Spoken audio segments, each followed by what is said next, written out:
Сәттілік пірімен таныс болу.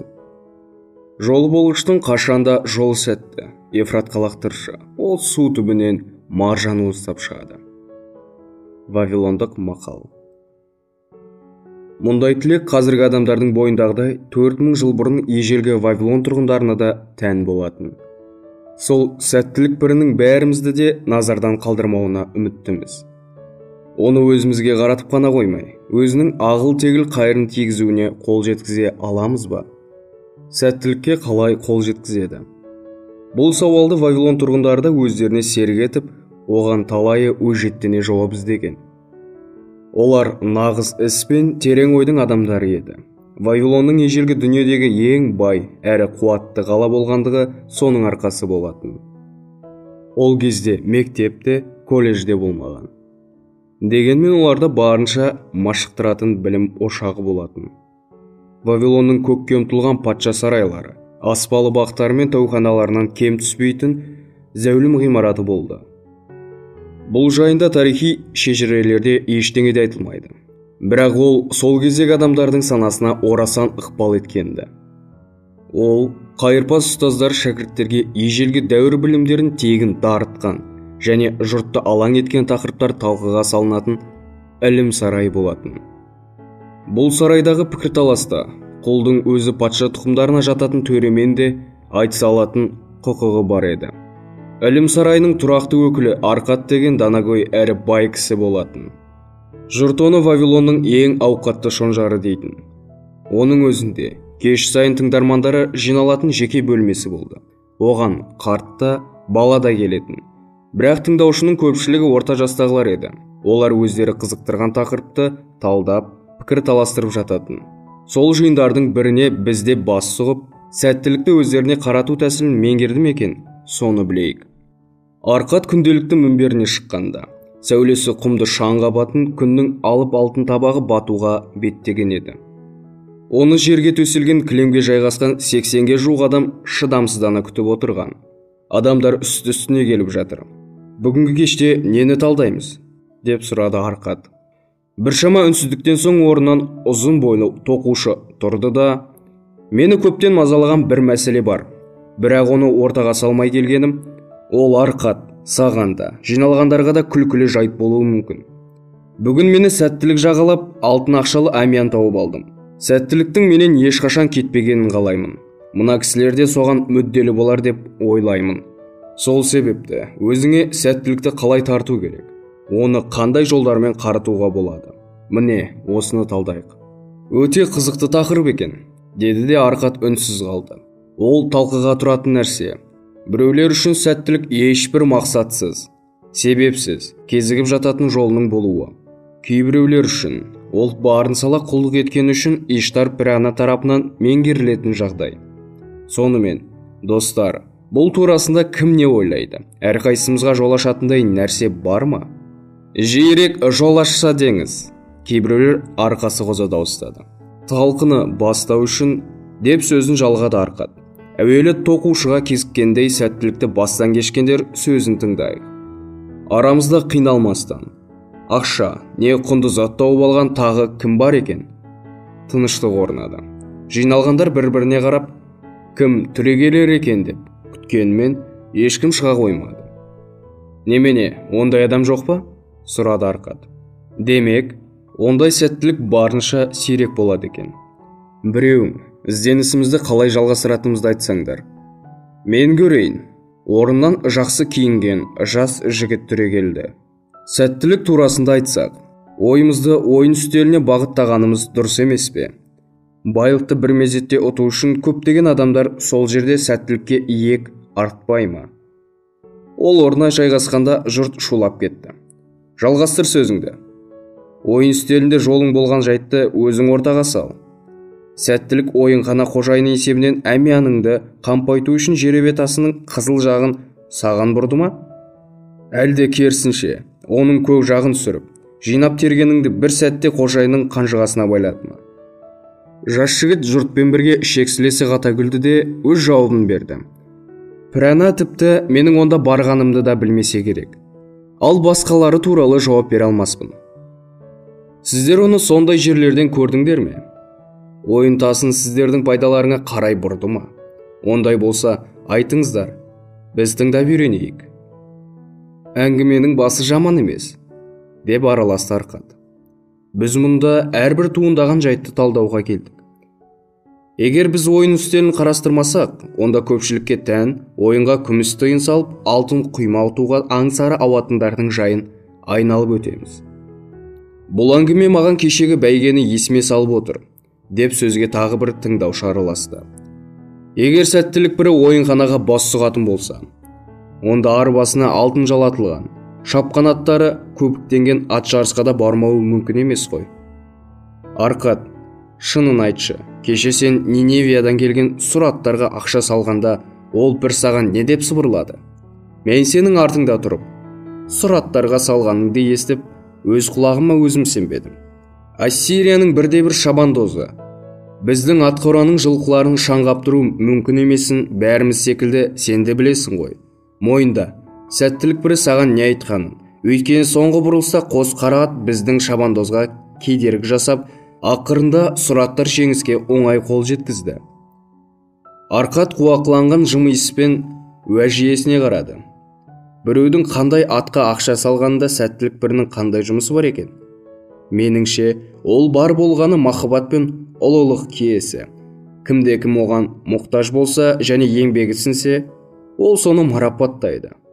Мен оны алтындарын ұтқызатын, ойын үстелімен ат жарыстан емес, барынша пайдалы адам қылығы мен мадаққа лайық орындардан іздеймін.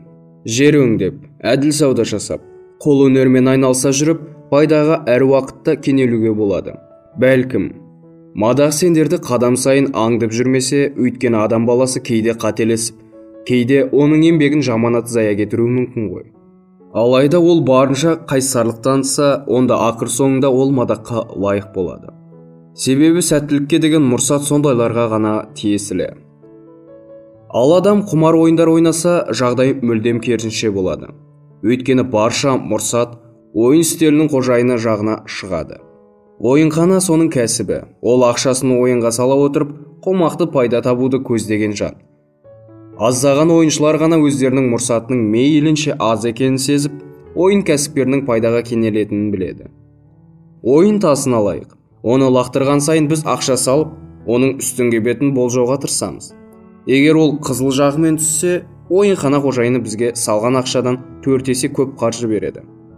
Ал қалған 5 бетінің біреуі түссе, біз салымнан айырыламыз.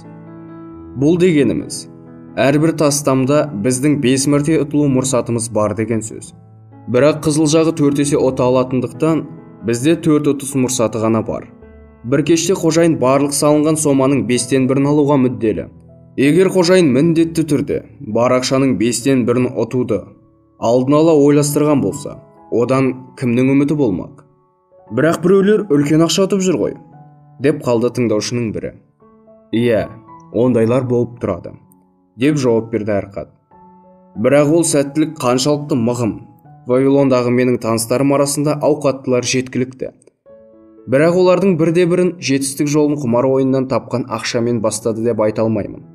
Бүгін жиналған бәріңде қаламыздың байларын жақсы білесіңдер. Мен олардың ішіндегі қайсысы өздерін байлыққа жеткізген ойын үстелін атар екен. Біршама үнсіздіктен соң отырғандардың бірі қолапайсыздау түрде: ойын үстелінің қожайындары болмаса, деп қалды.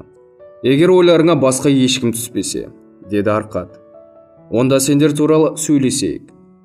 Араларыңда ойынхананы табыс көзеткендерің бар ма? Жауап ретінде арт жақтан біреудің күңкілі шықты да, оған жұрт ду күлді. Шамасы біз піріміз болар сәттілікті басқа маңнан іздеп отырған секілдіміз, деп жалғады ол. Ендеше, басқа жерден іздестірейік. Оны біз жоғалған Амияннан таппадық. Сондай-ақ ол ойын үстелі маңында да бола қоймады. Ат жарысты алсақ, ондағы ойыннан өз басым отқан ақшадан ұтылғаным көп.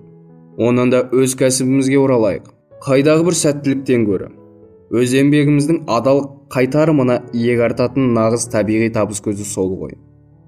Менің пайымымша, пір-ананың сыйлығына сыйынып отырудың жөні жоқ. Бәлкім, ол бізге өзінен ешбір қайыр күтпеген тосын сәтте жол ашар. Бұған алып қосар кімдер бар? Ақшыл киімді егде саудагер орнынан тұрды. Құрметті Арқат мырза, сенің рұқсатыңмен мынаны айтқым келеді. Егер сен айтқандай біз тек өз күшіміз бен қабілетімізге ғана сенсек, қолымызда болып тұрып, сусып кеткен мүмкіндіктер жөнінде талдасақ, нағыз сәттілік өте сирек құбылыс, ал қолдан сусыған сәттілік жайын көбімізде айта аламыз ғой. Араларыңда кім бар? Қолға түскен бағы сусыған. Көптеген қолдар көтерілді. Ішінде әлгі саудагер де бар. Өзің бастадың, енді өзің бастап баянда болған жайды, деп сөз берді оған Арқат. Ендеше бір жайтты айтып берейін, деді саудагер. Ол жайт адамның бағы қалай тайып келетінін, және адамның қаншалықты көзсіз қылыққа барып, сәттіліктің шорт бұрылып, өкіндіретінін көрсетеді. Көп жыл бұрын жас кезімде болатын, үйленген бойым, тым жақсы табыс таба бастадым. Әкем келді де бір іске ақша салуды ұсынды. Оның жақын таныстарының бірінің ұлы қала қамалының сыртындағы бос жатқан жер бөлігіне көзі түсіпті. Ол жер арнасынан жоғарыда болғандықтан су бармайды екен. Әкемнің досының ұлы мынадай жоспарын айтты. Сол жерді сатып алып, оған өгіз айналдыратын үлкен үш шығар орнатып, суаратындай мүмкіндік жасап, жерді алқаптарға бөліп, көкөніс өсірушілерге сату керек. Әкемнің досының ұлында аталған жоспарды атқаруға алтыны жеткіліксіз екен. Ол да мен секілді жас, әрі табысы көп емес еді. Оның әкесі де менің әкемдей көп жанды жанұясы бар. Оған бөлетін артық қаржысы болмады. Сондықтан ол үлестерін қосатын адам іздепті. 12 адамнан тұратын топтың әрқайсысы жер сатуға даяр болғанша табыстарының оннан бір бөлігін салу керек болған. Түсімнен әркім өз салымына сәйкес әділетті түрде үлесін алатын болған. Ұлым, деді әкем, сен әлі жассың. Мен өмір бойы сенің ауқатты, құрметті азамат болуыңды аңсадым.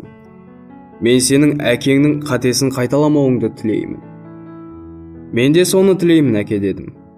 Ендеше, менің кеңесімді тыңда. Табысыңның оннан бір бөлігін алда, пайдалы іске сал. Сол салымның арқасында менің жасыма жетпей-ақ сен ғұмырыңа жетерлік жағдай жасап аласың. Сөздеріңнің жөні бар, әке. Менің сонша байығым келеді. Бірақ менің қазіргі табысым шығыннан ауыспай жатыр. Сондықтан күте тұрам. Мен әлі жаспын ғой, үлгерем. Сенің жасыңда болғанда мен де солай ойлағам. Енді қарашы, қанша жылдар өтті, ал мен әлі бастағанда жоқпын. Әке, уақытымыз әр заманға жатады ғой. Мен сенің қатеңді қайталамауға тырысам. Сенің алдыңда мүмкіндіктің өзі есік ашып тұр. Ол саған баюға мұрсат беруде. Бұл істі кейінге қалдырмаған дұрыс. Ертең досымның ұлына бар да, табысыңның оннан бір бөлігін салуға мәміле жасас. Ол істі күттіруге болмайды. Бүгін сенің мүмкіндігің бар. Осыдан шығарып алма, ұлым. Мен әке кеңесін тыңдай қоймадым. Дәл осы кезде шығыстан келген саудагерлер көздің жауын алар киім-кешек әкелген екен. Әйеліміз екеуміз не де болса алуды ұйғардық. Егерде мен табыстың оннан бір бөлігін салуға келіскенімде, бізге әлгі рахаттан құр қалуға тура келетін еді. Сөйтіп, мен әлгі істің шешімін әбден кеш болғанша кейінге қалдыра бердім. Енді осы күнге дейін опынам. Әлгі іс ойлағаннан да пайдалы болып шықты. Менің қолдан сусыған бақытым туралы шежіре осы еді. Бұл әңгіме сәттілік берілген мүмкіндікке жармасуға дайын адамды аңдитынын білдірді. Өзіңе байлық жинау үшін әр уақытта алғашқы қадам жасалу керек. Ол қадам табыстан жиналған бірнеше алтын немесе күміс бақырдан тұруы мүмкін. Менің қазір бірнеше табын малым бар. Бірақ оның басы бала кезімде жалғыз ғана күміс бақырға сатып алған құнажын сиырдан басталды. Менің байлығым осылай туындады. Алғашқы қадамды аттау әркім үшін үлкен сәттілік. Осы қадамды тәуекел еткен әркім өз жалақысымен күн көретін қарапайым жұмыскерден өз алтынының есебінен өмір сүретін адамға айналады.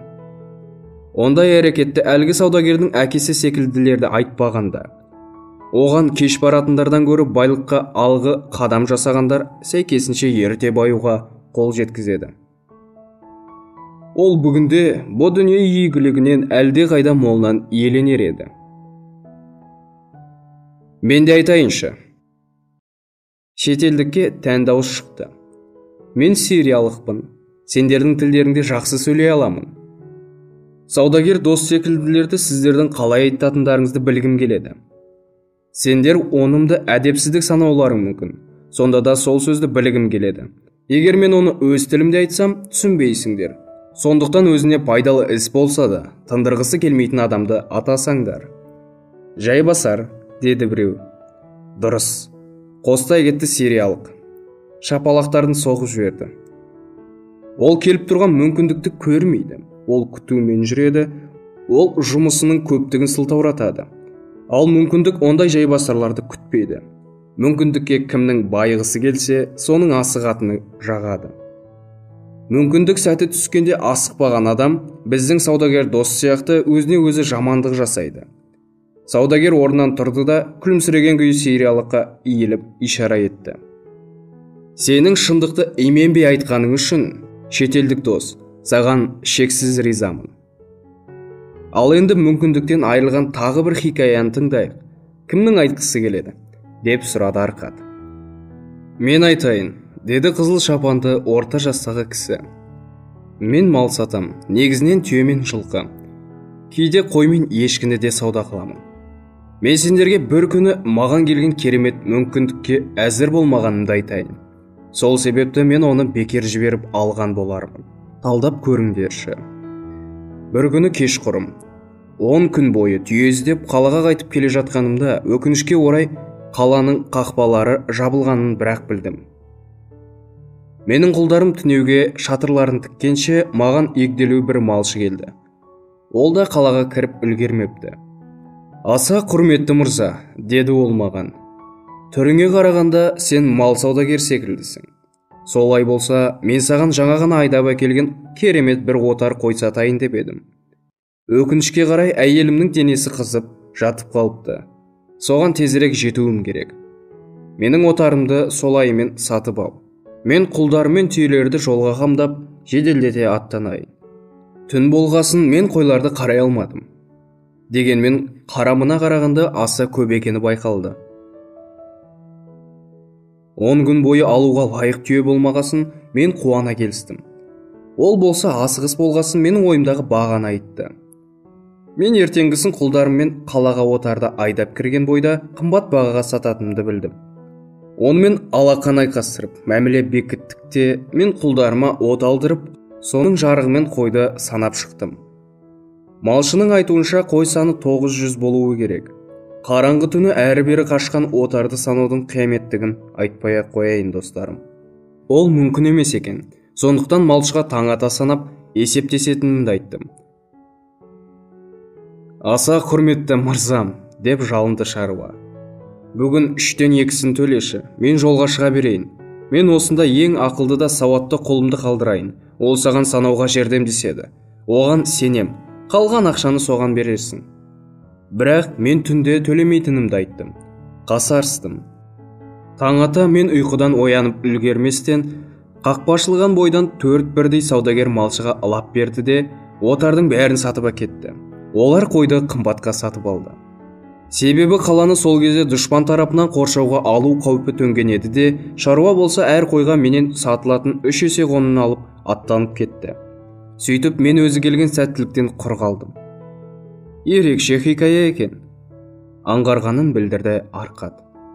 Ал бұдан қандай қорытынды шығарамыз?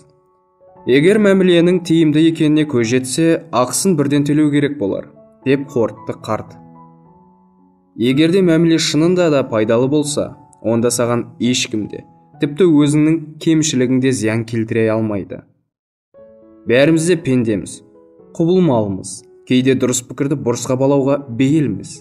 Менің алғашқы әсерім ең дұрыс шешім болып шығатыны бар. Өзімнің осал мінезімнен қорғау үшін, артынан опын бас үшін мен енді кепілақы қалдыратын боламын. Мен тағы да сөйлегім келіп тұр. Сириялық тағы да атып тұрды. Мына оқиғалар ұқсас екен. Екеуінде де мүмкіндік бірдей себептен кетіпті. Екеуі де кеш шығар екен. Екеуі де қазір нағыз сәтті кез, тезірек шешейін деудің орнына ылғи жай ұғып шешімді кешіктіреді. Сосын олардан не шықсын? Сен дәл үстінен түстің, досым, деді мал саудагері. Екі жағдайда да сәттілік жайбасарлардан теріс айналды. Оған таңданудың қажеті жоқ. Жайбасарлық әр адамға тән. Бәрімізде байлыққа ұмтылғанмен соған керек мүмкіндік туып, шешім шығаруға келгенде баяулық еңсені басып, кейінге қалдырамыз. Соған еркімізді жеңдіріп, өзімізге өзіміз дұшпандық жасаймыз. Сериялық досқа ұнаған сөзді өрбітсек, жас кезімде менің жайбасарлық қылған жерім болмады. Басында мен көп нәрсенің байыбына бармай, сәтті мәміледен айырылатын болармын деп ойлағам. Кейін оны өзімнің қырсықтығымнан көрдім. Ақырында оның неден екенін ұқтым. Жағдай тез арада шешім қабылдауды қажетсінсе де, кейінге қалдыра түсетін әдетімнен болып шықты. Мен өзімнің сол мінезімді иттің етінен жек көрем. Мен арбаға жегілген тарпаң жылқыдай жынданатынмын. Ақыры өзімнің сол әдетімді жеңіп жетістікке жеттім. Рахмет. Енді мен саудагер мырзадан мынаны сұрайын. Сериялық жігіт әңгімеге тағы араласты. Сен кедей секілді емессің, байларша киінген екенсің. Сөзіңде бай адамға тән. Енді бұдан былай құлағыңда асықпа деген сыбыр тұрса, не істейсің? Анау мал саудасымен айналысатын досым сияқты маған да өз осалдығымды мойындап, жайбасарлықпен күресуге тура келді, деді саудагер. Мен үшін бұл мінезім ылғи да ниетімді быт-шыт етуге даяр дұшпаным болып шықты. Сендерге айтқан хикая көптеген оқиғаның бірі ғана. Егер дер кезінде байқап қалсаң, ол дұшпанмен күресу қиын емес. Бірде-бір адам қоймасы мен қорасын ұрыға шарлатып қоймайды. Сол секілді ешбір іскер өз клиенттерін біреуге қудырып қарап отырмайды. Мен де өз дағдым өзіме зиянкес екенін білген сәттен бастап, одан құтылудың жолын қарастырдым. Сол сияқты кез келген адам Вавилон байлығындағы өз үлесін алғысы келсе, ішінде бұғып отырған, өзінің жайбасарлығымен, кешіғарлығынан ажырағаны абзал. Ал Арқат, сен бұған не дейсің? Вавилондағы ең бай адам ретінде сені жұрт жол болғыш жан деп те есептейді. Адам жетістікке өзінің жайбасарлығынан толық құтылу арқылы ғана жетеді десем, менімен келісер ме едің? Сөзіңнің жаны бар, деді Арқат. Ұзақ ғұмырында мен өмірлік жетістік жолында бір ұрпақ келісісін ауыстырғанына куәмін. Олардың барлығына да мүмкіндіктер жолығып жатты. Кейбіреулер ғана сол мүмкіндіктерге жармасып алып, аңсаған тілектерін орындауға қадам басса, көпшілігі қадамды жай басып, батылсыз әрекетпен соңында қалып жатты. Арқат енді тоқымашыға бұрылды. Сен біздің сәттілік туралы пікірлесуімізді ұсындың. Енді бұл жайында өзің не дейсің? Енді мен сәттілікке басқаша қарайтын болдым. Мен оны өзі келетін нәрсе деуші едім. Адамға одан артық не керек? Енді білуімше сәттіліктің бетін бұру жай шаруа емес екен. Әңгімеден түйгенім. Сәттілік бар болғаны мүмкіндікті дер кезінде пайдалану екен. Сондықтан бұдан былай мен кез келген мүмкіндікті қалт жібермеуге тырысамын. Пікірталастағы әңгіменің мәйегін сен жақсы ұғыпсың, деді Арқат. Біз қызығатын сәттілік негізінен мүмкіндікпен еріп келеді, ал басқа жолмен аса сирек жолығады. Егер сәттілік бірі жолықтырған мүмкіндікті қолға алғанда, біздің саудагер досымыздың қуанышында шек болмас еді. Егер бір отар қойды арзанға алып, пайдалы саудаға кенелгенде, мал сатушы досымыздың да сәттілікке деген қуанышы қойнына сыймас еді. Біз бұл әңгімені сәттілік өз жағымызға тартуға жәрдемі тиер сайман іздестіру үшін бастағанбыз. Меніңше, біз дұрыс жол тапқандаймыз. Екі хикаяда бізге сәттіліктің мүмкіндікке еретінін көрсетті. Ақиқаты мынада секілді. Егер сен мүмкіндікті пайдалансаң, сәттілік саған күлімсіреп қолын береді. Кім мүмкіндікті пайдаланса, сол адам сәттілік бірінің назарын өзіне аударады. Ол кім өзіне қызмет етсе, соған жәрдемге даяр. Ал оған бәрінен бұрын іскер адамдар қызмет етеді. Әрекет түбі берекет. Сәттілік бірі істің адамын жағалайды. Байлықтың 5 заңы. Егер алдарыңнан алтын толы қап пен даналық жазылған саз бітік шықса, қайсысын таңдар едіңдер? Аспашамның сәулесіне құлпыра түскен тыңдаушылардың жүзінен барынша ықылас сезіледі. Алтынды әрине, алтынды таңдар едік. 27 адамның даусы жамырай шықты. Қарт қалабап түсінген кейіппен күлімсіреді. Ежелгі Вавилонда алтын мен байлық сөздері өзара мәндеседі. Қане, мені тыңдаңыздар, деді ол. Түн ортасында қасқырдың ұлығанын естігендерің бар ма? Олар аш болғасын ұлайды. Оларға қорек беріңдерші. Одан әрі не істер екен? Ертеңгі күнді ойламастан бір-бірімен не алысады, не жата қалып ұйықтайды. Адам баласы да сол секілді. Не болмаса қалауына орай білімді беріңіздер, не істер екен? Білімнен теріс айналып алтынға жармасады. Келесі күні олып шыға келеді, өйткені алтыннан ештеңе қалмайды ғой. Алтын болса кімде-кім оның заңын білсе, соған ғана жақады. Қалабап түнгі салқыннан қорғанып, желбегейіне қымтана түсті. Сендер маған ұзақ жолда сенімді серіктестерім болдыңдар. Түйелеріме жақсы қарадыңдар. Ыстық құмды кешіп, қиналыс білдірмедіңдер.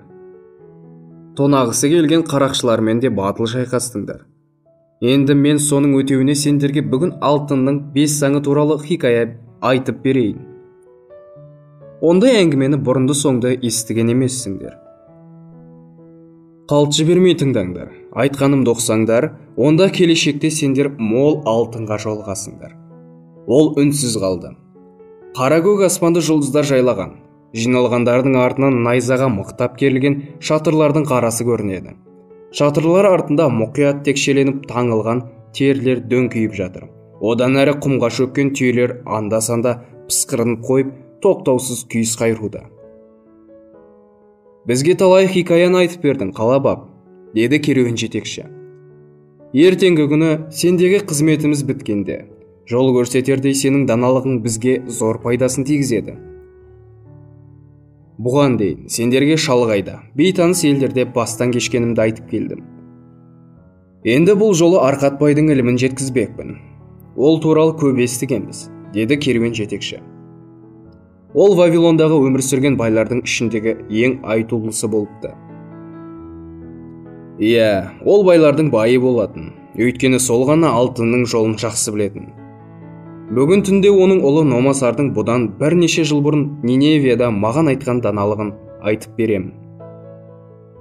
Ол кезде мен бала едім. Қожайын екеуміз сол күнгі кеште Номасар сарайында ұзақ болдық.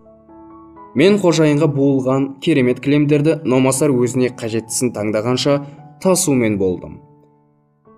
Ол саудаға риза болып, бұрын сонды мен ішіп көрмеген жұпар иісті, асқазанды қыздыратын сирек шарап ішуге шақырды. Сол жолы ол бізге өз әкесі Данышпан Арқаттың ілімдерін осылайша сендерге айтқанымдай әңгімелеген болатын. Вавилонда өздерің білесіңдер, байдың ұлдары әкеден қалатын мұраны күтіп, ата-аналарымен бірге тұра беретін дәстүр бар. Арқат болса, бұл дәстүрді бұзған адам еді. Сондықтан басқа жерде тұрып, ақыл тоқтатқан Номасарды шабарман жіберіп өзіне шақыртыпты. Ұлым, сен менің мұрама ие бол. Бірақ әуелі сен оны ақылмен жұмсай алатыныңды көрсет. Сондықтан сені жер жақынды кезуге жіберемін де, өзіңе алтын таба алатыныңды, әрі адамдар арасында сыйлы болу қабілетіңді шыңдайсың.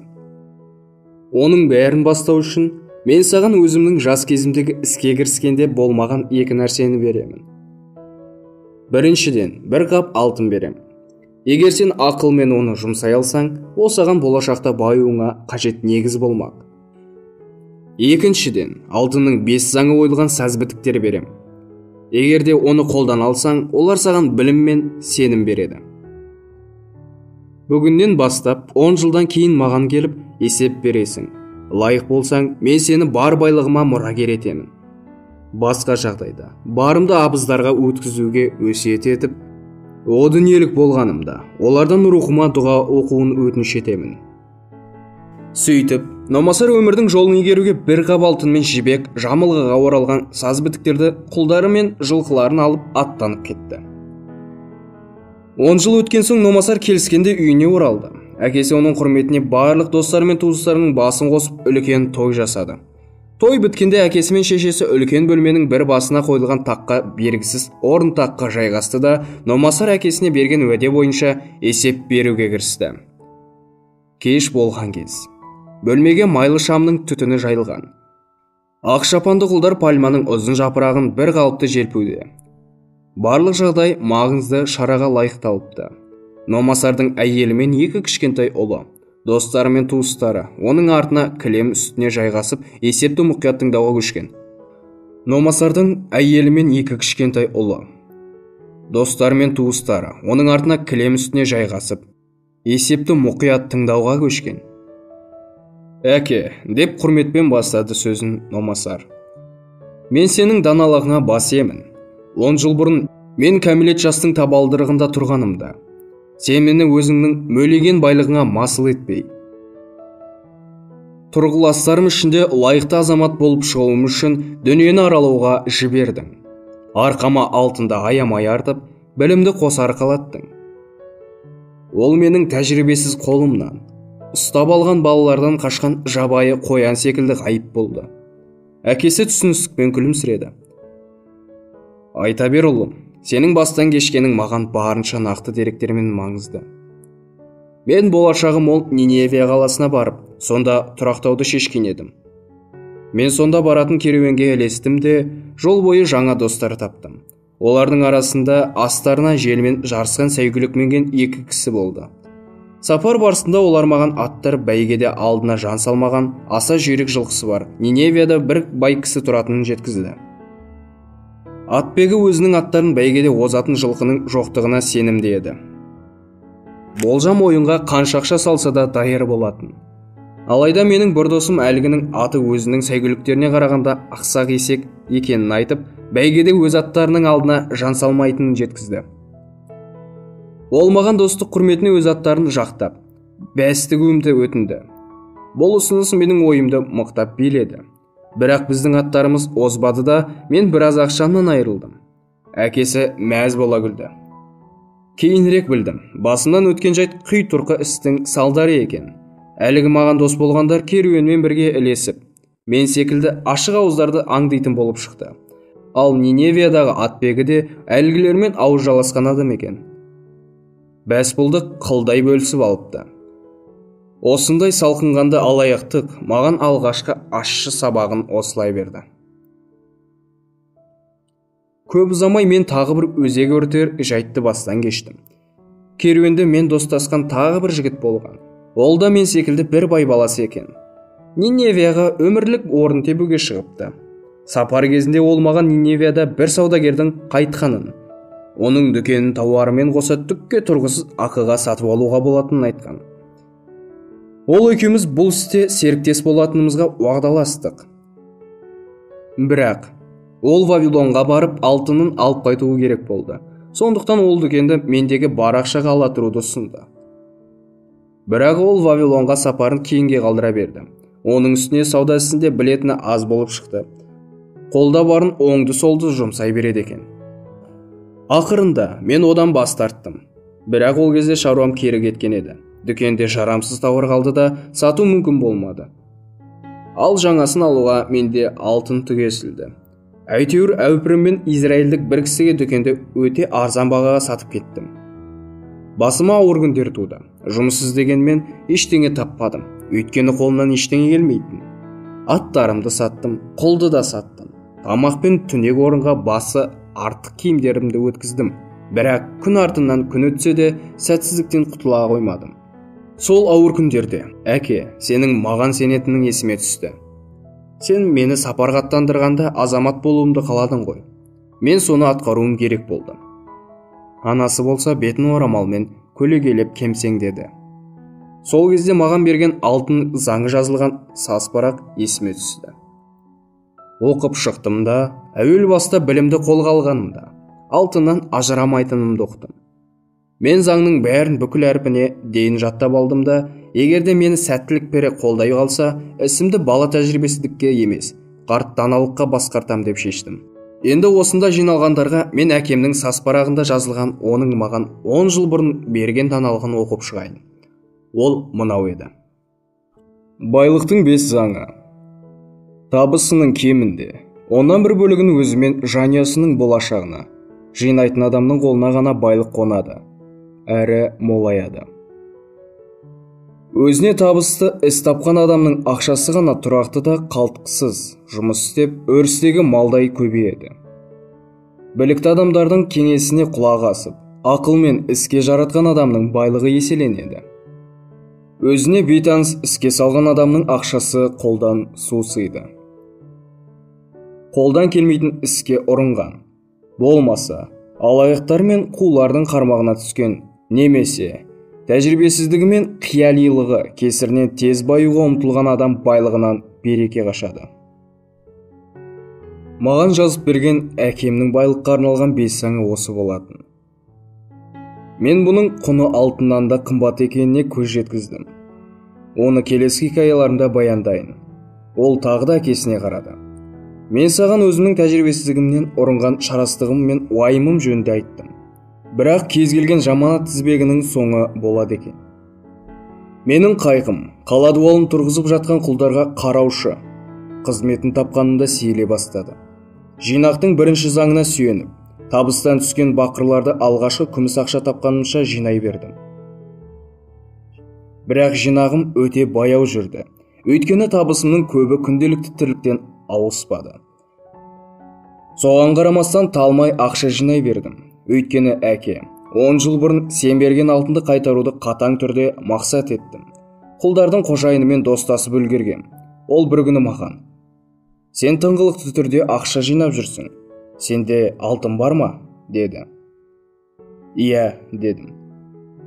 Маған бір кезде әкем берген алтынды жойып алдым. Соны қайтару үшін көп жинауым керек. Мұна ықыласың мақтауға тұрарлық. Ал сен қолда бір алтынның саған жұмыс істейтінін және оның үстеме пайда келетінін білуші ме едің? Өкінішке орай, менің аузым күйген тәжірибе бар. Соның кесірінен әкем берген алтыннан айырылдым. Енді тағы сондайға ұшыраудан қорқамын. Маған сенсең, мен саған қандай жолмен ақшаны пайдалы салым етуді үйретем, деді ол. 1 жыл ішінде қаланың дуалы біту керек.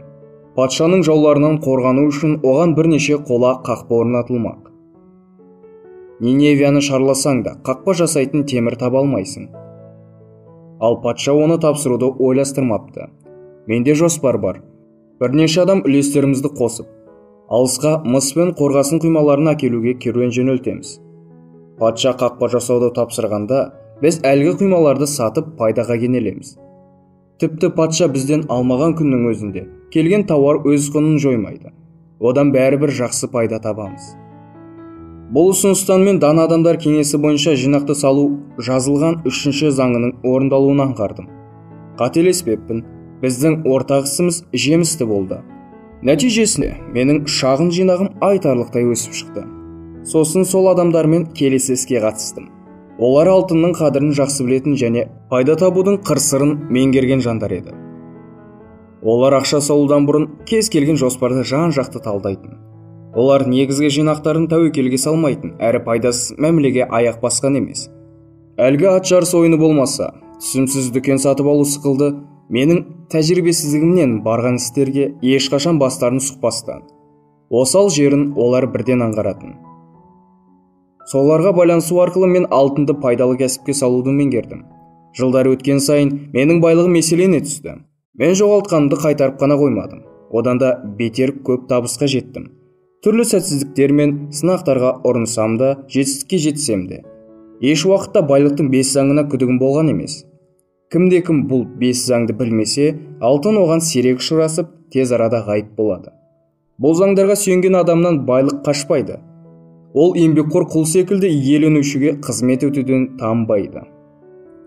Номасар үнсіз қалды да, кең бөлменің алыс жағында тұрған құлына бет бұрды. Ол бөлмеге 3 үлкен бұлғары қапшықты кіргізді. Оның біреуін Номасар әкесіне ұсынды. Сен маған 10 жыл бұрын бір қап алтын берген едің. Ол вавилондық алтын болатын. Мен дәл сол мөлшердегі ниневиялық алтынды қайтарамын. Оның әділ қайтарым екенімен бәріңізде келісетін боларсыздар. Сонымен бірге маған даналық жазылған сас парақтар бергенсің. Оның орнына мен 2 қапшық алтын беремін. Осы сөздерін айтып, ол құлдың қолынан 2 қапшықты алып әкесінің алдына апарып өз қолымен қойды.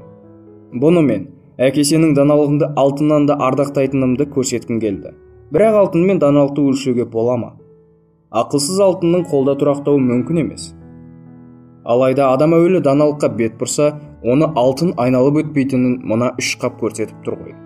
Әке, мен бүгін алдыңда осылай тұрғаныма қуаныштымын, және де айтарым. Сенің даналығың арқасында мен бай, қуатты әрі құрметті кісі болдым. Әкесі Номасардың басын елжірей сипады. Сен сабақты жақсы игеріпсің. Енді мен өз байлығымды сеніп қалдыратын сендей ұлым болғанына бақыттымын. Қалабап әңгімесін тамамдады да тыңдармандарын жағалай шолып өтті. Номасардың бұл тарихы сендерге не білдірді? Деп сұрады ол. Әкесіне, болмаса қайнатасына осылайша өз әрекеттерің мен табыстарың жайлы есеп беретіндерің бар ма араларыңда? Егер де келіп қарттарға, мен біршама жерді аралап саяхат жасадым, біраз нәрсені үйрендім, көп жұмыс істедім, көп табыс таптым, бірақ менің алтыным аз. Оның бір бөлігін ақмақтықпен шығындадым. Ал қалған бөлігін ақылсыз әрекетпен жоғалттым десеңдер, олар не ойлар еді? Біреуде көп алтын болып, келесі біреуінде ештеңе болмаса, оны тағдырдың тәлкегі санамай қойыңдар. Байлыққа ие болғандар байлықтың 5 заңын біліп, соны ұстанғандар. Бұл заңдарды мен жастайымнан меңгергендіктен, оларды ылғи да бұзбай келгендіктен байыдым. Мендегі байлық сиқырдың күшінен жиналған жоқ. Егерде байлық білім мен тыңғылықты еңбектің арқасында келсе, онда ол иесіне бақыт сыйлап, ұзақ уақытқа сіңеді. Ақылды адам үшін байлық жинау қиын емес. Ол міндетті ұзақ жылдар бойы ұстану күрделірек. Бірақ байлықтың 5 заңын ұстану кез келген адамды несібеге кеңейтеді. Бұл 5 заңның әрқайсысы терең мәнге толы. Оны ұғынбасаңдар, хикаяны айтып бітіргенше мен тағы да қайталаймын. Мен оларды жас кезімнен жатқа білемін, әрі оларды талай істе тексергенім бар. Байлықтың бірінші заңы. Табысының кемінде 1/10 бөлігін өзі мен жанұясының болашағына жинайтын адамға ғана байлық дариды, әрі қазынасы молаяды. Табысының 1/10 бөлігін тұрақты түрде жинап, оны іске ақылмен салған адам өз болашағына жететіндей, әрі артында қалған жанұясына жеткілікті тірлік көзін қалдырып, лайықты байлыққа қол жеткізеді. Бұл заң осындай адамның қолына әр уақытта алтын құймасын бұйыртады. Бұған куә ретінде мен өз өмірімді мысалға келтіре аламын. Маған неғұрлым алтын көп жиналған сайын, соғұрлым ол маған мол көлемде келді. Жиналған алтын мен ойлағаннан артық табыс әкелді. Ал жиналған қор еселене түседі екен. Бірінші заңның осындай күші бар. Байлықтың екінші заңы. Өзіне табыскер іс тапқан адамның байлығы ғана тұрақты да, қалтқысыз жұмыс істеп, өрістегі малдай көбейеді. Жинақ шынында да қалтқысыз еңбек қор. Ол мүмкіндік туғанда құлшыныспен молаяды. Байлық жиған әріксі осындай табысты мүмкіндікке ие. Жыл өткен сайын ол табыс еселеніп, қайран қалдырар мөлшерге жетеді. Байлықтың үшінші заңы. Білікті адамдардың кеңесіне құлақ асып, ақылмен іске жаратқан кісінің байлығы еселенеді.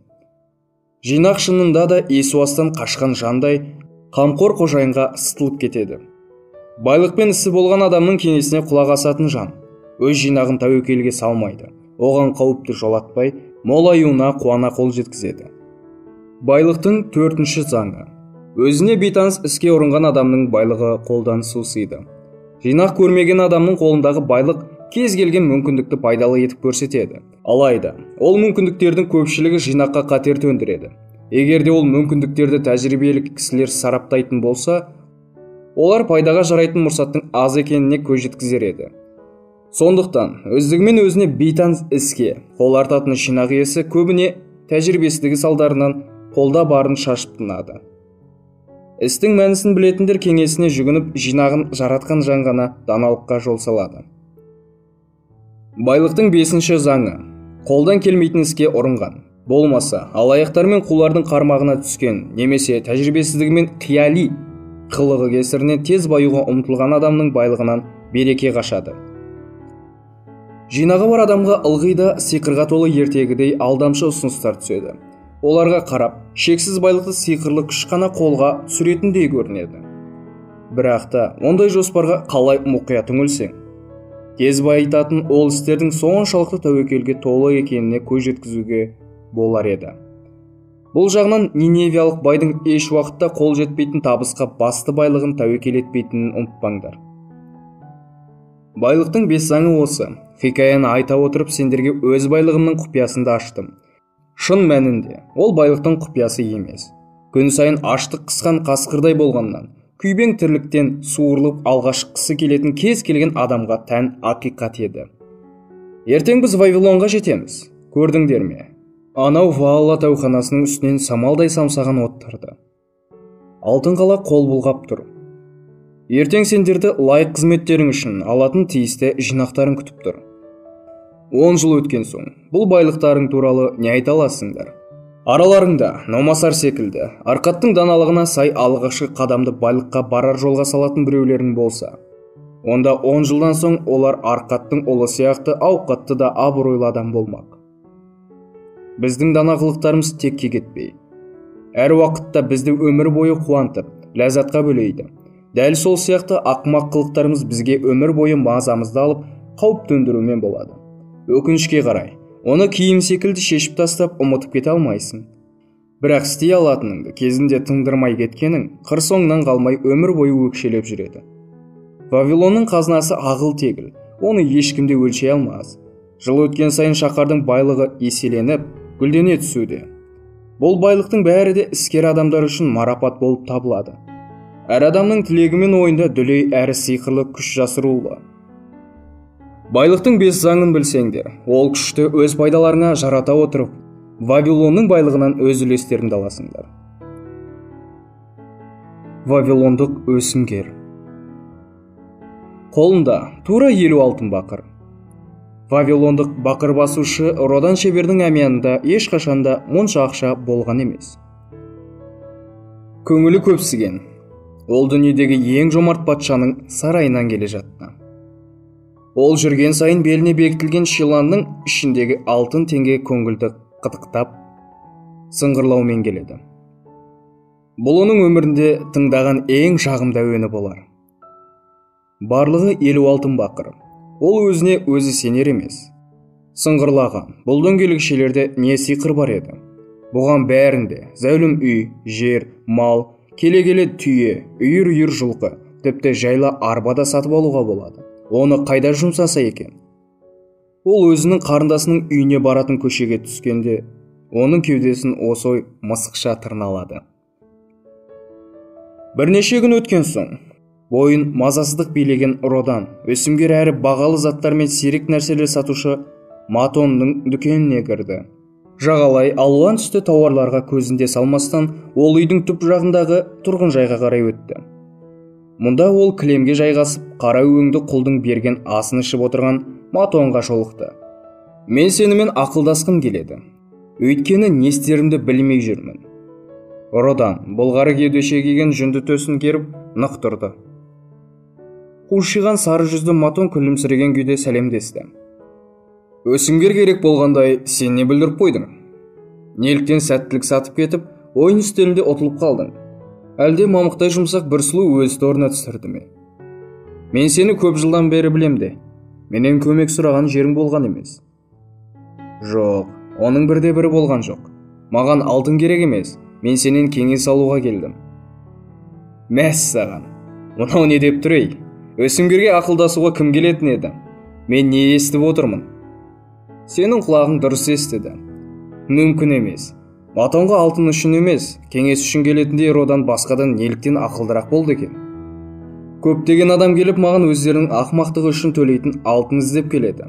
Бірақ олар ешқашан ақыл сұраған емес. Ал әркімнің шарасыздығын сейілтетін өсімгер кеңес бермегенде кім береді? Қане Родан, кел асқа. Сен бүгін менің құрметті қонағымсың. Аңду, ол құлды шақырды. Маған кеңесу үшін келген Родан досыма көрпе жай. Ол бүгін маған қадірлі мейман. Оған астың таңдаулысын молырақ әкел. Қомыраны шарапқа толтыр. Ал енді мазаңды алған жайтты ортаға сал мейманым. Ол патшаның марапаты ғой. Патшаның марапаты? Патша берген марапат мазаңды алып жүрме? Ол не марапат? Патшаның торғауытына найза ұштарын жасаған едім. Ол риза болып, маған 50 алтын берді. Енді міне қиналып жүрмін. Біреу бөлісуге қинайма деп басым қатып жүр. Оның рас. Жұрт өзінде болмаса да өзгенің алтынын бөлісуге әрқашанда құмар келеді. Бірақ сен олардан бас тарта алмайсың ба? Әлде жұдырығыңнан гөрі жігерің осал ма? Мен көбінен бас тартамын ау, бірақ кейде келсе кеткен ыңғайлы ғой. Мысалы, туған қарындасымнан қалай бас тартамын? Әрине, қарындасың болса сенің марапатыңды бөлісуден бас тартпас. Бірақ қарыз күйеу балам Араманға қажет. Ол мұндай мүмкіндіктің өзінде болмай келгенін айтып, қарызға алғысы келеді. Байғасын қайтаруды мойнына алмақ. Досым, Матон әңгімеге шындап кірісті. Абзалы байлық адамға үлкен жауапкершілік жүктейді және жұрттың өзіне деген қатынасын өзгертеді. Алтынға ие болған кісі оны біреу ұрлай ма, әлде жоғалтам ба деп қорқады. Онымен бірге адамды ол қызықты нәрсе істеуге құлшындырады. Алайда, қайырымды қайсыте бір нәрсеге ұрындыруы ықтимал. Сен айуандар тілін білетін ниневиялық шаруа жайында хикаяны естіп пе едің? Естімеген боларсың. Ондай әңгімелер ұстаның көрігі жанында айтылмас болар. Мен саған ұғу үшін мұнан айтам. Қарызға ақша беру, алтынды қолдан қолға бере салу емес. Әлгі айуандардың өзара тілдесетін ұғатын шаруа.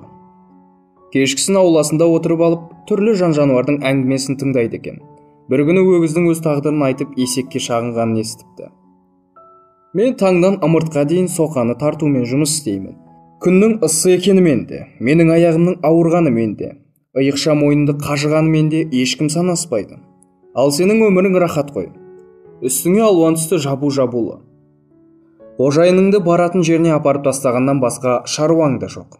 Ол ешқайда бармаса, сен күні бойы көкшөпті күйсеп тұра бересің. Есек өзінің қиқарлығына қарамастан қайырымды болатын. Ол өгіз байқұсты сонша аяп кетті. Шынында да досым, деді ол. Сенің тірлігің мүшкіл екен. Мен халіңді жеңілдетсем қайтеді. Күні бойы демалудың ретін мен саған айтайын. Ертеңгісін құл сені соқаға жегуге келгенде, сен ыңқылдап, сырқаттың күйін кешесің. Ол сені науқас екен деп ойласын. Өгіз есектің айтқанын қылды да, оның жайын көрген құл қожайынға өгіздің соқа тарта алмайтынын жеткізді. Ендеше, деді шаруа құлға, соқаны есекке жек. Досына қайыр тілеген есек күні бойы өгіздің жұмысын істеп діңкесі құрыды. Ымырт түскесін ғана оны соқадан босатты. Ал оның жаны күйінгені өз алдына. Аяқтары талып, иықша қажаған мойнынан сау тамтық жоқ екен. Шаруа екі жануардың әңгімесін тыңдауға ауласына шықты. Әңгімені өгіз бастады. Сен шынында да нағыз дос екенсің. Сенің құнды ақылың арқасында бүгін күні бойы рахаттанып тынықтым. Ал мен, деді есек, досына қайыр тілеп, оның азабын өз мойнына алған ашық ауыз болдым. Енді сен соқаңды өзің тартқаның жөн. Себебі мен қожайынның құлға сен соғыппасаң, сойып тастауын тапсырғанын естідім. Осымен әңгімеде достықта тамамдалды. Бұл жайттың мәнісін ұқтың ба, Родан? Қызық жайт екен, деді Родан, бірақ мәнісін сонша ұқпадым. Солай боларын мен де білгем. Бірақ оның мәнісі бар, және ол қарапайым ғана. Егер сен досыңа жаның ашыса, оның азабын өзің тартпайтындай қайыр тигіз. Бұл жайында мен ойламаппын, нағыз даналық екен. Мен күйеу баланың азабын тартуға құлшынбаймын. Бірақ айтшы, сен жұртқа ақшаны қарызға таратасың ғой. Оның бәрі де қайтара ма? Матон жымиды. Оның бұл жымиысы да талайды көріп, көп нәрсені бастан кешкенін білдіргендей сыңай танытады. Берешек адамның төлеуге жағдайы болмаса, оған қарыз беруге бола ма, айтшы. Қарызды қаншама бере білсең де, ылғи да ол қарыздың саған қаншалықты пайдасы болатынын және ақша қайта ма, жоқ па соны ойлау керек. Әйтпесе, дымсыз қалуға болады. Мен саған Қобдидағы кепілзаттарды көрсетейін. Олардың өзі ақ саған талай хикаян айтар еді. Ол бөлмеге құшаққа зор қасиетін Қобди алып келді. Оның сырты шошқа терісімен қапталып, жаншылған қоламен әшекейленіпті. Ол Қобдиді еденге қойды да, жанына малдасқыра отырып, қос қолын Қобди үстіне қойды. Қарыз ақша берген әр адамнан мен кепілзат аламын да, оны қарызды қайтарғанша Қобдиымда сақтаймын. Қарызды қайтарған адамға оның кепілзатын беремін. Болмаса ол менде қалады. Ең дұрысы, Қобдиымның ойыма салғаны бойынша, адамдар менен қарызды қанша алғысы келсе, сонша алады. Ол үшін оларда жер, асыл тастар, мал немесе басқа да құнды заттар болуы керек. Олардың кейбіреуі маған қарыз ақшадан да құнды нәрселерін кепілдікке беріп кетеді. Енді біреулері егерде қарызды қайтара алмаған жағдайда маған әлде бір мүлкін сату құқығын беруге уағдаласады. Осындай қарыздар барынша қайтымды болады. Мен өзімнің қарызға берген алтынымның үстемеленіп қайтатынына сенемін. Өйткені қарыз мүлікке негізделген. Табыс таба алатын адамдар енді басқа санатқа жатады. Олар сен секілді жұмыс істейді, немесе қызмет етеді де оған тиісті ақысын алады. Ондайлардың табыс көзі бар. Егер де сәтсіздікке ұшыраса, онда оларды қарызы пайызымен қоса қайра алатынына сенемін. Мүлкі де, табыс көздері де жоқ адамдар бар. Өмір қатал, оған бейімделе алмағандар да табылады. Ондайларға қайырымды достары кепіл қолын ұсынбаса, ондайларға қарызға бергенмен бақыр тиынды да қайтарамын деп ойламаймын. Матон Қобдишаның тиегін ағытып, қақпағын көтерді. Родан шыдай алмай алға ұмтылды. Кепілзаттар бетінде қызыл матаға оралған қола алқа жатты. Матон оны қолына алып сүйсіне салмақтады. Бұл енді менің қолымда қалады. Өйткені есі о дүниеге өткелі қашан. Мен бұл Ашекеде есіне деген естелік үшін сақтаймын. Өйткені ол менің жақсы досым еді. Ол шығыс жақтан өзіне қалыңдық әкелгенше екеуміз сауданы табысты жүргіздік. Ол келіншек сұлу болатын, бірақ басқа елдерде емес, шолжаң болды. Жұбайы оның еркелігін көтеріп қолдағы барын шашты. Алтыны біткенде ол маған ұнжырғасы түсіп келіп еді. Онымен ұзақ сөйлестім. Мен оған өз ісінің аяққа тұруына көмегімді ұсындым. Ол Зеңгі баба бейнесінің алдында солай етеріне уәде етіпті де, бірақ оған тағдыр жазбапты. Үйдегі кезекті жанжал кезінде оған әйелі жүрегіне пышақ сұғып тынды. Әйелге не болды? Деп құмарта сұрады Родан. Міне, мынау соныкі. Матон сәнді киімді көтеріп көрсетті. Өмірден түңілген күй Ефрат суына кетіп өлді. Бұл екеуі қарыздың орнына қалған кепілзат. Родан, бұдан сен сезімге тұтқын болғандардың өсімгерге сенімді серіктес емес екенін ұғына бер. Мұнда басқа бірдеңе бар екен. Ол Қобдидан өгіз сүйегінен ойылған жүзікті алып шықты. Бұл бір шаруаныкі болатын. Оның әйелінен мен кілем сатып аламын. Бірде шегіртке қаптап, олар астықсыз қалады. Мен оған жәрдемдестімде, ол маған қарызын жаңа астықтан қайырды. Сосын ол шалғайдағы шетелде бар ұзында, жұмсақ қылды ешкі турасында білгенін айтты. Одан Вавилонда жоқ керемет кілем тоқуға құмартты. Ол бір отар ешкі сатып алғысы келді, бірақ ақшасы болмады. Мен оған қарыз бердім. Енді келесі жылы Вавилондық алпауыттардың қалаған кілемін алдарына жайып салғалы отырмын. Жуырда бұл жүзікті қайтаруға тура келеді. Шаруа мерзімінде төлеуге уәдесін берді. Сонда қарызды көпшілігі қайтара ма? Деп қызына сұрады Родан. Егер олар ақшаны табысты іске салса, қайтарады. Егер де олар өз қатесін төлеуге мәжбүр болса, онда алтыныңды көру мүмкіндігі үлкен емес. Мына кепілзат жайлы айтып берші, деп өтінді Родан. Қолына айнала асыл тастары бар салмақты алтын білезікті алып. Менің досыма әйелдер жағатын сияқты, деп мырс етті Матон.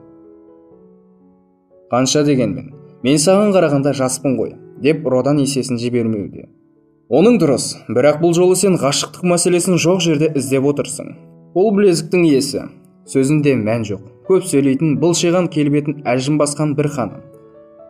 Кезінде ол айтарлықтай бай болатын, оның ұлы бар. Соны саудагер еткісі келеді. Сондықтан ол маған келіп, қаладан қалаға барып айырбас саудасымен айналысатын керуенге ұлына ақша беріп, ертіп жіберуді ойлап келген. Бірақ керуен басы алаяқ екен. Бозбаланы ұйықтаған күйі ақшасыз жалғыз өзін бір қалаға қалдырып кетіпті. Бәлкім, ол сергелдең саналы тәжірибеге айналғанда менің ақшам қайтар. Әзірге естейтінім тек уәде ғана. Алайда мына асыл тастар берген қарыздың құнына тұрады. Анау әйел қарзалардан бұрын сенен кеңес ала ма? Түкте. Ол керісінше ұлы туралы Вавилондағы байда ықпалды адам ретінде сөйлейді. Қарсылық білдірсем, ол жынданар еді. Мен оның ұлының шикі бала екенін білдім. Бірақ ол кепілзат ұсынғасын, мен одан бас тарта алмадым. Ал мынау, жалғастырды Матон. Түйіншектің жіңішке жібін шешіп жатып, түйе саудагері не батырға тиесілі. Ол бір келе түйе сатып алуға ақшасы жетпегенде осылайша түйін түйеді. Ал мен оған қанша ақша керек болса, сонша берем. Ол нағыз саудагер. Мен соның сергек ақылына сенем. Сондықтан оған ойланбастан қарыз берем. Вавилондағы көптеген саудагерлер менің сеніміме толық кіріп алған. Өйткені олар істі әділдікпен атқарады. Олардың кепілзаты менің қобдиымда көп жатпайды. Жақсы саудагер қаламыздың олжасы ғой. Менің оларға көмегім өзіме пайдалы. Ал оларға менің ақшамды қолдану тиімді. Матон Қобдидан лағыл тастан ойылған қобыз бейнесін жиіркенішпен еденге лақтырып жіберді. Мына қоңыз Египеттен. Қарызды қайтару иесінің ойына да кіріп шықпайды. Мен есіне салсам, ол маған. Мені кесір жайлап жатса да қайтарамын. Ал сенде онсыз да ақша көп қой. Енді не істейсің?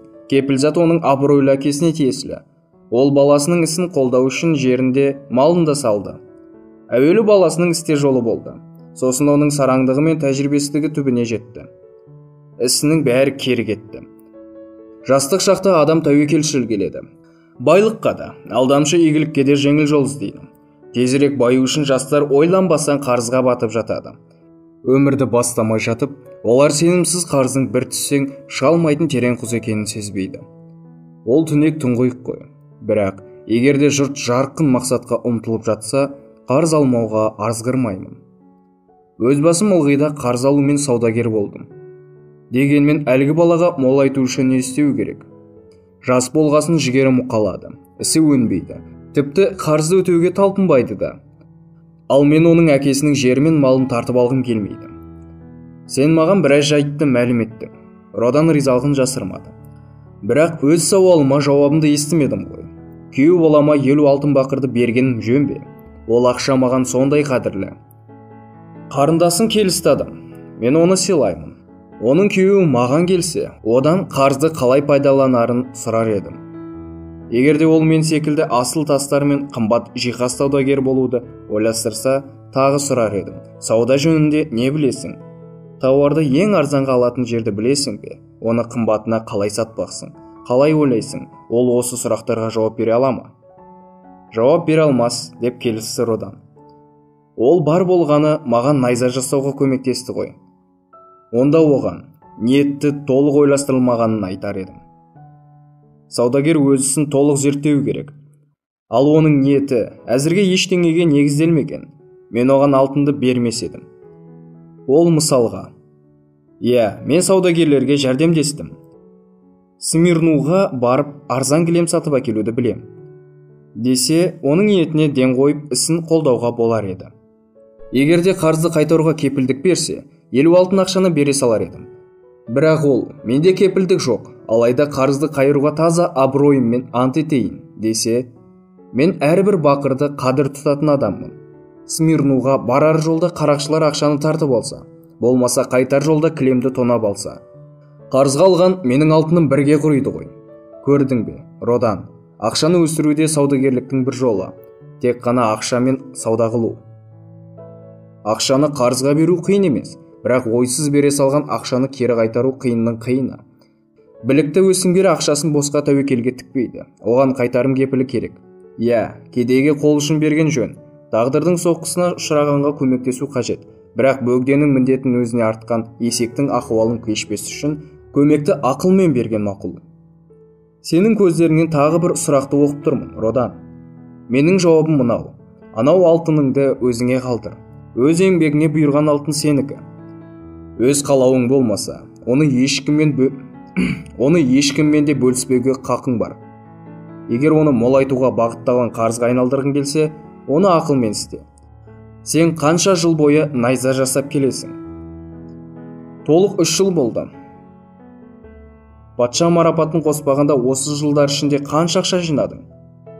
Алтын 3 бақыр. Сен өзіңді көп нәрседен тыю арқылы жылына 1 бақырдан ғана жинадың ба? Дәл солай. Демек, сен 50 жыл ішінде 50 алтын бақыр жинар едің. Сонда, өмір бойы сонша ақшаға ғана қол жеткізер екем ғой. Неліктен? Сенің қарындасың өз күйеуін саудагер болып байқауға ғана сенің 50 жылға ақыңды алып тәуекелге салмақ. Жоқ, сен секілді түсіндірсем, ол бас тартар. Ендеше, барып айт, 3 жыл бойы таңдан кешке дейін еңбек еттім. Өзіме де қимастан жылына 1 алтын бақыр жинадым. Сен менің сүйікті қарындасымсың. Күйеу баланың да өзінің сүйіктісінде жемісті болуын қалаймын. Егерде ол менің матон досым қолдайтындай нақты жоспарын айтсын, мен 1 жылғы жинағымды берейін, ал ол қолынан іс келетінін көрсетсін. Дәл осылай істе. Егер онда кепілзат болса, соған сәйкес қарыз бергін. Ал егер ол жоқ болса, онда қайтара алатын сомасын ғана ұсын. Мен өз саудамнан артылған алтынның болғасын ғана өсімгер болдым. Алтынымның өзгеге жұмыс істегенін қалаймын. Бірақ ол маған пайда келтіруі қажет. Оның үстіне ол таза еңбегімнің ақысы болғасын бостан босқа жоғалтқым келмейді. Сондықтан істім мығым екенін және алтынымның кері қайтатынына көзім жетпесе, кім көрінгенге қарыз бере салмаймын. Мен саған қобдиымдағы кейбір құпияларды ғана айттым, Родан. Солардың ішінде ақшаны қайтаратындай берік мүмкіндігі болмаса да, қарызға алуға құмар пенделердің көп екеніне көз жеткіздім. Солардың ішінде ақшаны қайтаратындай берік мүмкіндігі болмаса да, қарызға алуға құмар пенделердің көп екеніне көз жеткіздім. Сонымен бірге, егерде адамда жеткілікті қабілет пен тәжірибе болмаса, тезірек әрі табысқа жетерлік үміттің түкке тұрғысыз екенін байқадым. Сенде алтын бар. Енді сен оның қолыңнан сусып кетпей, өзіңе жұмыс істеп табыс әкелуін ойлануың керек. Мен секілді молайтуға жұмсауыңа болады. Өз жинағыңды көздің қарашығындай қорғасаң, ол саған алдын ала бірнеше жылға жетерлік мол табыс сыйлайды. Ал оны қолдан шығарып алсаң, өмір бойына жетерлік ащы өкініштен арылмайсың. Ал енді өзіңде қандай жоспар бар? Алтынды жоғалтудан сақтауың керек. Матон мақұл сыңай танытты. Алғашқы тілегің алтынды сақтау. Ал күйеу балаңда ол сақталар ма еді? Олай болмас деп қорқам. Ол сақтай алмас еді. Ендеше, жасанды туыстық сезімге беріліп керек емес. Егерде туысыңа жанашылық жасағың келсе, оны басқа жолмен жаса. Қолда бар жинағыңды тәуекелге тікпейтіндей қылып істе. Алтынның оны сақтай алмайтын адамның қолынан алды артына қарамай кететінін ұмытпа. Ақшаңды қатерден сақтаудан басқа тағы не ойлайсың? Оның маған ақша еселегенін қалаймын. Алтынның өсіп көбейгені дұрыс. Егерде оны ақылмен іске салсаң, қартайғанша ол еселене алар еді. Егерде оны жоғалтсаң, онда болашаққа табыс әкелетін ақшаны да бірге құртасың. Сондықтан өздері істің ретін білмейтін және сенің ақшаңды тәуекелге тігіп байығысы келіп, бас қатыратындарға басың айналмасын. Олардың құрғақ уәдесі сенің жиған тергеніңді бір сәтте-ақ жоюы мүмкін. Онан да ісі оңға басқандармен бірге болғаның абзал. Білігі мен тәжірибесінің арқасында олар саған ақшаңды да сақтайды, мол табысқа да кенелтеді. Осы жолмен ғана күтпеген олжаға кенелген көп адамдардың жіберетін қатесіне жоламайсың. Патшаның мына сыйы саған әлі талай сабақ береді. Өйткені алдан әлі де талай алдамшы жайттар күтіп тұр. Саған жұрт ірі табысқа жеткізетін талай кеңесте, мүмкіндік те береді. Қобдиымды ақтарып саған айтқан хикаялар сені ойланбай әрекет етуден сақтар. Әрі басқаға қарызға берген әрбір бақыр саған аман есен табыспен оралар. Болашақта кеңесім керек болып жатса, мен саған құлшыныспен беремін. Кетпес бұрын, қобдидің төменгі жағына ойып жазған жазбаны оқып шық. Ол жазба қарызы берушіге де, алушыға да қатысты. Үлкен өкініштен болмашы сақтық артық.